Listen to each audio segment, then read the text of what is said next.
Bien, rector Fernando Montes, ¿cómo está? Bien, Buenos muchas días. gracias. Vamos a partir preguntando sobre su percepción de por qué cree usted que Chile es uno de los países más desiguales según el estándar del OCDE. Esto tiene una historia muy larga. Chile ha sido modelo en sus diversas etapas históricas, modelo de desarrollo, pero se ha desarrollado desigualmente. En el siglo XIX no hubo ningún país en América Latina y curiosamente ningún país en Europa tan estable como Chile. Organizaron la democracia, los partidos políticos. 10 años después de la independencia ya teníamos parlamento, teníamos partidos, sucesión de autoridades, un desarrollo político notable, pero absoluto descuido del desarrollo social. De modo que era una pequeña rosca que mandaba y ordenaba el país, y un país que marchaba bastante ordenadamente, pero la enorme mayoría de la población quedó fuera. Ujú, Esto lo estamos pagando hoy día. ujú. Todo el siglo XIX, el siglo XX fue una lucha por tratar de igualar, pero con un descuido del desarrollo económico. Porque si yo quiero igualar el país, tengo que mejorar cómo reparto el pan. Ujú. Terminó desgraciadamente con la experiencia del presidente Allende, después de la experiencia de Frei, del Frente Popular, que fueron experiencias que trataron de ser más sociales. Y vinieron luego el régimen militar y nuevamente un desarrollo que descuida lo político, descuida lo social, puramente económico. Entonces estamos pagando el que es un país desequilibrado en sus raíces. O toma el crecimiento económico, o toma el crecimiento social reivindicativo, o un crecimiento político que genera una sociedad desigual. Y esto lo estamos pagando y hoy día el país no resiste más esta situación. Y en ese sentido, ¿qué importancia le atribuye a las reformas sociales que actualmente están en discusión? Claro, a mí me parece que son fundamentales y las reformas sociales tienen dos aspectos. Una son las reformas específicas y propiamente sociales y aquellas que generan las nuevas condiciones eh, que son desde la manera como se manejan los medios de comunicación, cómo se trabaja la educación, etcétera, porque esas son las bases para que haya una sociedad más igualitaria. Hoy día somos dos países y tal como están las cosas, a mí me dicen que ir a la universidad es una manera de crear movilidad social, eso es cuento, porque hay universidades para una clase social y otras para otra. Ujú, Entonces, en lugar de generar movilidad, cristalizan una sociedad. ujú. Y en ese sentido, ¿cuáles son los desafíos de la reforma a la educación en términos de poner atajo a la alta segregación y a la inequidad social que Bueno, existe? eso es muy importante, tal como si la finalidad de la educación como tal, que es transmitir una cultura y eh, eso, yo diría la primera finalidad es que haya calidad en la educación. Sin embargo, como dije antes, la educación tiene una incidencia social, pero cuidado que la reforma de la educación se limite a la reforma social, porque tiene Mm, que no descuidar la reforma interna de la calidad de la educación.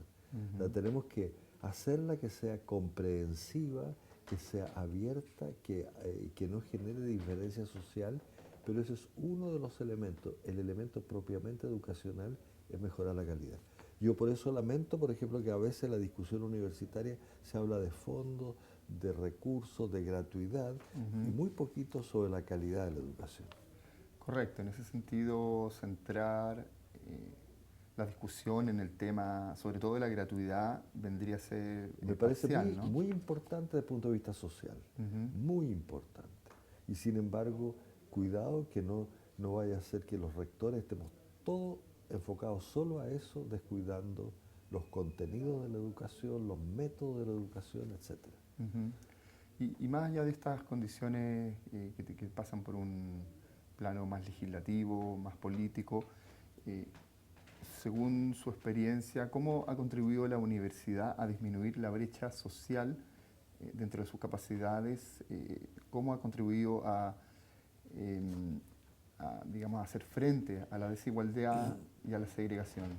Con verdadera humildad, pero con profunda satisfacción. Yo puedo decir que esta universidad ha sabido unir los dos aspectos de los cuales yo hablaba antes. Es una universidad tal vez de las más integradoras del país, más que algunas tan valiosas como la misma Universidad de Chile. Nosotros tenemos gente de todas las clases sociales y en proporciones relativamente bien equilibradas. Tenemos un 80 y tantos % de colegios municipalizados y subvencionados, un poco menos de 20 de colegios particulares pagados y provenientes de todos los barrios. Y eso me parece muy interesante porque eso lo hemos logrado con otro elemento clave, muy buena acreditación, es decir, con calidad. Entonces, estamos respondiendo a esos dos llamados brutales de la sociedad chilena, calidad e integración. Y en eso yo me enorgullezco de lo que estamos haciendo como universidad. Y en términos más amplios, ¿cómo definiría usted el aporte que hace esta universidad a la sociedad chilena? Yo creo que además de lo que dije antes, desde el punto de vista de una conciencia social, de la integración y de la calidad, yo creo que hay algunos elementos que son clave y que hemos hecho un aporte real. Uno de ellos, en una sociedad donde se tiende a creer que el desarrollo es sinónimo de tener más dinero, o se tiende a pensar que la ciencia es tener más técnica. Hoy día la gente más consciente se da cuenta que el mero dinero no resuelve ni es señal de desarrollo. Yo puedo tener muy buenos indicadores económicos, si hay desigualdad va a haber rabia en la población. Nosotros somos una universidad que complementa muy bien toda esta línea más tecnológica que es necesaria, que hay que apoyarla, pero mucho más también los elementos humanistas y sociales.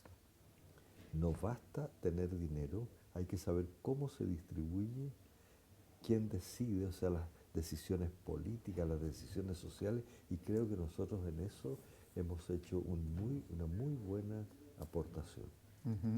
Y en ese sentido, desde que se comenzó a concebir el proyecto de esta universidad, desde que se comenzó a soñar, ¿estaba a la vista estos logros, estos desafíos? Yo creo que sí, porque la idea de la calidad la tenemos muy metida dentro de la universidad jesuita.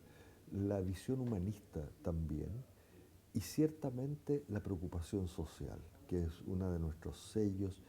De manera que desde un comienzo, yo al 6º año, cuando se nos da la autonomía ante el presidente Lagos, cuando celebrábamos esa fecha, yo insistí en que esta universidad tenía una vocación social y pública, que quería servir al país, servir a la gente más necesitada, y si ellos no podían entrar a la universidad, por lo menos los problemas sociales del país los teníamos que estudiar. Y esto era el primer diseño de la universidad. Yo recuerdo que el día que se inauguró esta universidad, a la primera hora de la mañana yo me fui al lugar más pobre de Santiago y pasé la mañana recorriendo una población que era verdaderamente terrible, conversando con la gente, y en mis adentros yo decía en ese tiempo, probablemente estos muchachos que estoy viendo, estos niños, no van a poder entrar a mi universidad, pero ante Dios me comprometo que sus problemas, esta injusticia que se comete con ellos, entre en nuestra universidad para que nosotros podamos estudiarla. Me da alegría saber cómo ha desarrollado el país, cosa que a veces no lo decimos, pero hoy día muchachos de esa población pueden entrar a nuestra universidad. Mire, recientemente se anunció por parte del gobierno que se otorgaría 50% de gratuidad para los alumnos más vulnerables. Y esto considerando también a universidades llamadas privadas y también bajo ciertos estándares y exigencias de calidad. Usted que ha sido un actor activo en esta discusión, ¿cómo en principio evalúa este anuncio? Primero que nada, yo creo que es un progreso. y lo evalúo así. Segundo, varias personas me han llamado diciendo que esto es muy importante, es un éxito para la universidad. Yo he insistido que la lucha que yo he llevado no ha sido en beneficio de nuestra institución. Me interesa, hay un criterio de justicia hacia la gente más necesitada. Si hay muchachos del primer quintil que van a quedar fuera porque hay muchachos del tercer quintil, o sea, del 60%, un poquito más alto, a mí me duele mucho esos que quedan fuera si tienen condiciones. Entonces yo he insistido, esa fue mi primera visión, cuidado con dejar fuera gente capacitada y que lo necesita más. Obviamente que creo que aquí hay un adelanto y sin embargo sigo con muchas preguntas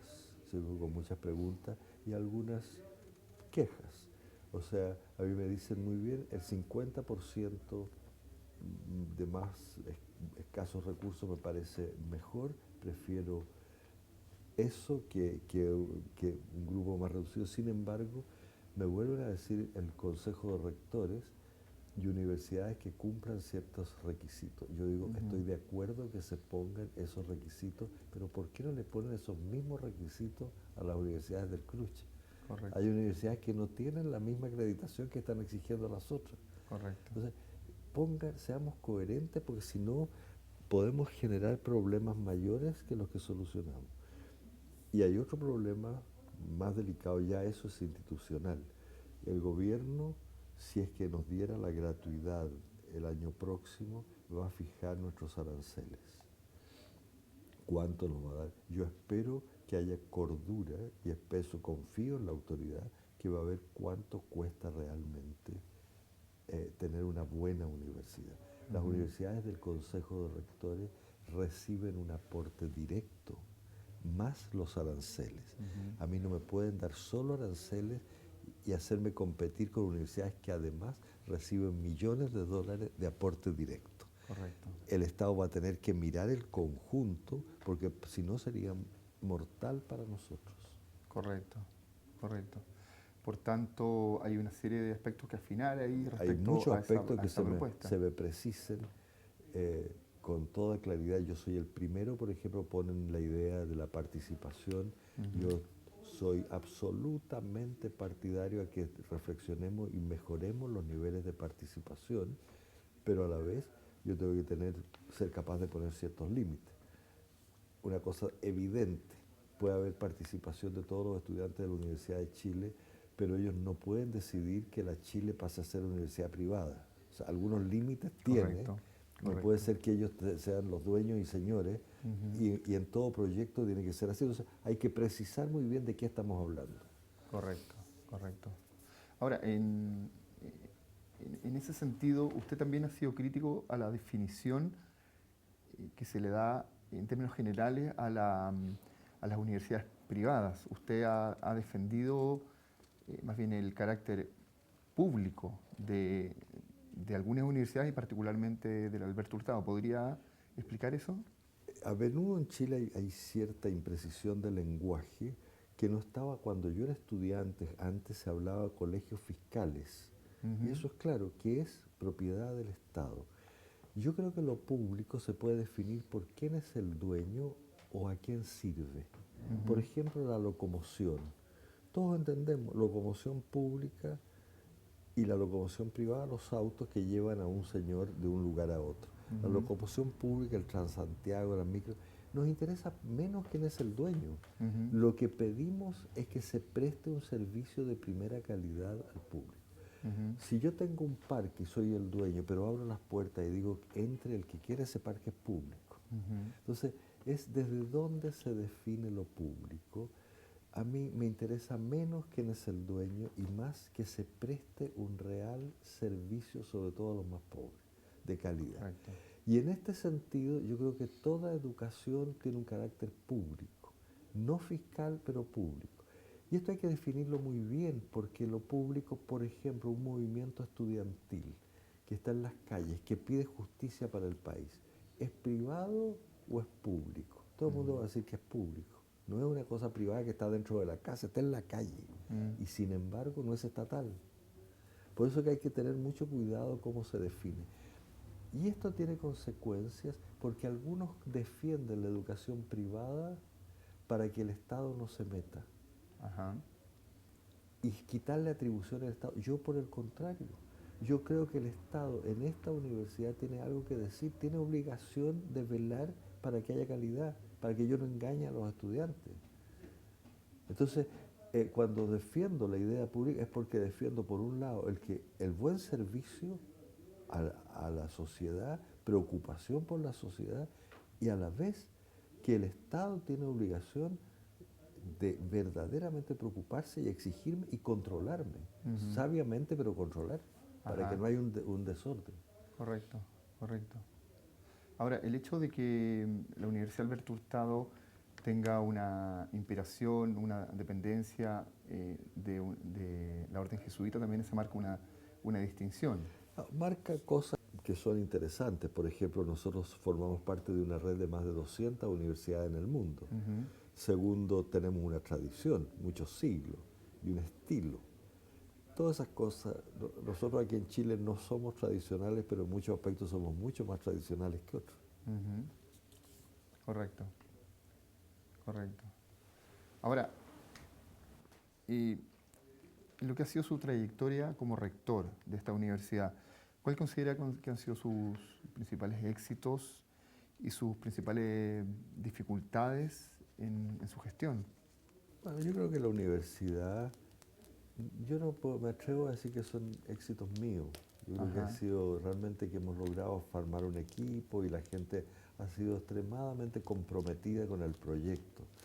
Yo en eso sí creo que he insistido mucho que un rector de universidad, más que un gestor de como un empresario, un gerente, Ujú. es una persona que debería inspirar el alma de la universidad para que la gente se identifique con eso. Y es bien interesante, esta pequeña universidad ha logrado un cierto prestigio. Los comentarios que ha dicho el rector de la Universidad de Chile, de la Universidad Católica, reconocen que aquí hay un cierto sello de calidad y un sello social. Ujú. Y eso creo que es una enorme ventaja. Obviamente que problemas, y para mí muy doloroso, es en una sociedad tan convulsionada, precisamente porque estamos en los temas sociales, en los temas humanistas, y Ujú. porque somos abiertos, a menudo llegan muchachos que desde sus colegios han estado habituados a la toma y a cosas, y no es fácil tener un diálogo donde pudiéramos ser verdaderamente socios frente a la sociedad, Ujú. proponer juntos un proyecto. Muy a menudo los muchachos introyectan en la universidad los problemas que viven en la sociedad, problemas de tomas, de paro, y es Sí. difícil tratarlos. Y en ese sentido, ya a nivel interno, eso vendría a ser uno de los principales desafíos, ¿no? Yo creo, Establecer ese diálogo, yo, yo, esos yo acuerdos. creo, pero es difícil una universidad chica generar cultura. Si todo el movimiento estudiantil va por un lado, es muy difícil Ujú. hacer una mutación, pero hay que intentarlo. Yo creo que ese podría ser uno de nuestros grandes aportes, y que me recuerda que al inicio de la universidad hubo dos comisiones, una de educación general y otra de educación superior. Fuimos de las poquísimas instituciones en que fueron invitados a formar parte de la comisión el rector y el presidente de la federación. Y tal vez éramos la única universidad que teníamos un frente común frente a los problemas del país. Y Ajá. eso yo lo sueño, que ojalá podamos tenerlo de nuevo. Sí. Y respecto, usted mencionó a la orientación humanista que tiene Mm. la universidad. Eh, ¿Por qué se optó por centrarse en disciplinas humanistas como, como norte, como definición de universidad? ¿Por qué es importante eh, la contribución del humanismo hoy en día frente a, de alguna forma, el imperio de la técnica y de las nuevas tecnologías también? Tal vez te voy a dar una respuesta humanista. Basta leer la literatura contemporánea, por ejemplo, leer el último premio Nobel Modiano, los dos Ujú. premios Nobel chinos, Moyan y Yao Xinyan, el premio Nobel de Sudáfrica, uno ve por todos lados cuánta soledad en medio de una sociedad llena de progreso, destrucción de la familia, aumento del suicidio. Es como para hacer pensar por dentro los problemas. En esta sociedad chilena, cuando a mí me han dado los indicadores notables de progreso económico, estamos a punto de dar al paso a ser país desarrollado, $25.000 per cápita, y la gente como nunca ha perdido las confianzas, no le cree a los políticos, hay una rabia metida en el alma. Uno ve que cualquier protesta termina con destrucción, y casi irracional. Ujú. Eso es lo más interesante, pensar en una sociedad humanista, que sea capaz de mirar qué pasa con el ser humano. Neruda, cuando vio los progresos de Machu Picchu, en esa preciosa poesía del canto general, dice: el aire en el aire y el hombre, ¿dónde estaba? Ujú, ujú. Entonces, creo que nosotros, si queremos hacer una contribución realmente valiosa al país, dado que en todas las universidades se insiste mucho hoy día en el profesionalismo o la investigación tecnológica, es decir, también en Chile hace falta alguien que piense la sociedad, que piense la política, etcétera, porque el país moderno requiere nuevas relaciones. Ahora, usted, bueno, menciona la crisis de confianza, ¿no? Y lateralmente la crisis que se ha derivado por una relación perversa entre dinero y política que han derivado en casos de corrupción. Eh, ¿Cuál es su parecer sobre el origen de este fenómeno que estamos viviendo y cuál es también la salida que ve a esta crisis que ha derivado en reacciones entendibles, también muy furiosas, pero donde es difícil ver también una salida a eso? Mira, esto yo ya lo he dicho muchas veces antes y no creo ser genial porque esto está repetido. Muy interesante la última encíclica del Papa sobre la ecología, en que habla de la ecología integral, el bienestar general de la naturaleza y del ser humano, de los animales, una convivencia sana.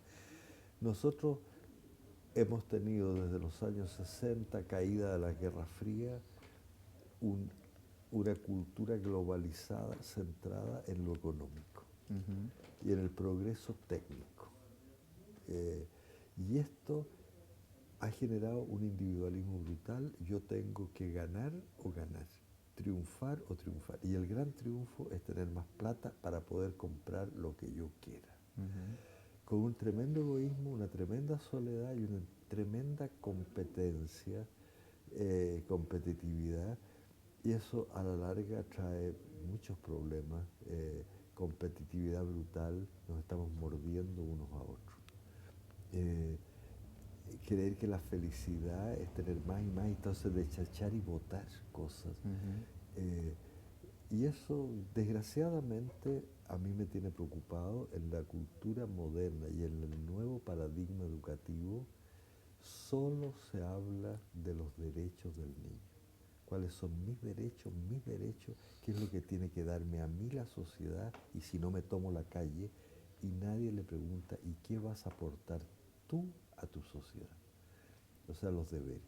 Yo he dicho hace pocos días que iba en el metro, iba sentado un niño de unos 7 años, tiene derecho a ir sentado, es un ser humano, pagó boleto y iba con su madre, pero yo, que soy un viejo, iba a su lado. Si hubiera sido bien educado, ese niño hubiera dicho: renuncio a mi derecho, siéntese, señor. Mm. En este país, desgraciadamente, yo ahora voy a la Cámara de Diputados y todos los derechos, los derechos, los derechos. Me recuerda al presidente Kennedy, que al comenzar su mandato dijo: hasta ahora todos piden qué me tiene que dar el país a mí, el gran desafío es qué puedo hacer yo por mi país. Mm. Y ojalá que esta universidad forme gente que piense antes que en sí mismo en los demás. Y esto es contracultural hoy día. En ese sentido, eh, no es solo, por tanto, un problema de resolución legislativa a estos No, problemas que hay respecto a los aspectos éticos en cuestionamiento. es una cosa muy honda, enseñada en la mesa de la familia, cuando uno le pide al niño: déjele algo a su hermano menor, no se lo coma todo usted. Es, Es una cosa impresionante porque es algo cultural que tiene que estar enraizado, por ejemplo, cuando unos papás aconsejan a su hijo para elegir una carrera. Hoy día el 90% de los papás elige la universidad más prestigiosa, donde vas a tener una carrera donde vas a ganar más plata y vas a tener más seguridad. Y no le pregunta, ¿cuál es tu vocación profunda? ¿Dónde puedes servir más? ¿Qué te va a hacer más feliz profundamente? Y no, pero la mayoría de los papás presionan y por eso se da hoy día en todas las universidades suicidios por muchachos que fracasan y no se atreven a contarle a sus padres lo que le pasó. Hay una novela feroz francesa de un médico que no fue jamás médico, mató a su mujer, a sus hijos, a sus padres, porque los papás lo obligaron a estudiar medicina y a triunfar y fracasó en el segundo año.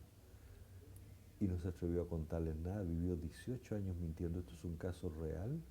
Jean-Claude Roman está hoy día preso en Francia por un hecho que sucedió en 1993, fruto de la sociedad hoy día. Triunfa, triunfa, triunfa y cuando no triunfa se destruye. Claro, ese es el adversario El adversario. de Manuel Carrera. Así es. Que es muy paradigmático. Es una cosa impresionante y eso ha acontecido en esta universidad, en la Portales, y yo he hablado con los rectores, en casi todas las universidades chilenas ha habido casos parecidos. O sea, en casi todas las universidades en Chile hay un impostor de alguna forma, o alguien que ha sido empujado a una impostura. Lo presionamos a que tenga éxito, y el día que fracasa no se atreve a contarle a sus padres y no se atreve a... Entonces vive la mentira, entonces se desespera. Sí. Entonces, ¿cómo enseñarle? Mira, sé primero tú mismo, tú tienes una vocación. Si te fue mal en un estudio, no se destruye la vida. Aprende de eso para algo mejor. Pero es la cultura hoy día, tú tienes que ganar o ganar. Y eso te destruye la familia, no hay familia que resista una cosa así. Sí. Bueno, rector, lo último que quería preguntarle es, ¿qué lo anima a usted a seguir haciendo lo que hace, no? De alguna forma también engloba lo que yo no sé ya si, expresado, pero a nivel más personal le pregunto. Yo no sé si ya me anima, yo lo único que pido es que salir de acá porque ya estoy muy viejo. Creo que hay otros que lo tienen que hacer mejor y lo he solicitado ardientemente, espero terminar pronto. Mientras esté aquí, bueno, por fidelidad a mi vocación, a Jesucristo, creo que algo bien uno puede hacer. Uno tiene amasada una buena cantidad de experiencias, tiene muchos contactos, pero la vida es inexorable y es razonable que uno ceda del paso. Bueno, muchas gracias, rector.